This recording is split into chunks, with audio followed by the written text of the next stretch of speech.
किभଳି भाବରେ cooperative urban bank କିଭଳି ଭାବରେ ଭଲ କାମ କରିବ ଆଗକୁ ବଢିବ ସବୁବେଳେ ଚିନ୍ତା ଆଉ ପ୍ରତ୍ୟେକ କାର୍ଯ୍ୟରେ ସେ ମୋର ପରାମର୍ଶ ଦଉଥିଲେ ଏବଂ ये अर्बन बैंक आउ टिके टिके आगु बढ़ु तो कहबार कथा होची ये जो राजनीतिक व्यक्ति विशेष आमे भागवतंत भया लोक को आमे देखुचे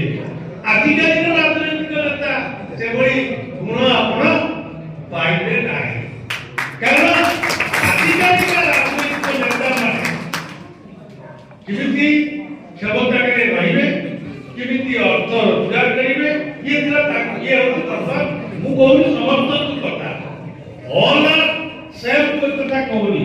प्रायतः ये अवस्था रे पहुंची आज राजनीति केमती होची आपण जानिथिबे गोटे जेलीफिश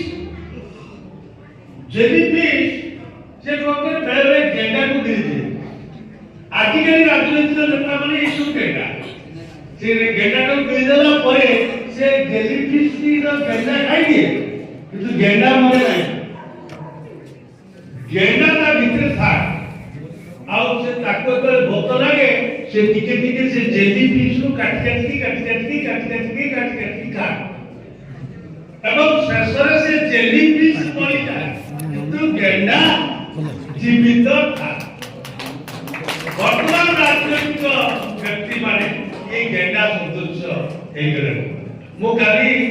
गोटे बही पढुतली से बहीर गोटे गप थिला तीन लफाफा से गपर ना तीन लफाफा ना ये राजनीति की नेबे नहीं राजनीति का कथा से लिखिथिले से कोन लिखिथिले जड़े नुआ सरकार आसिला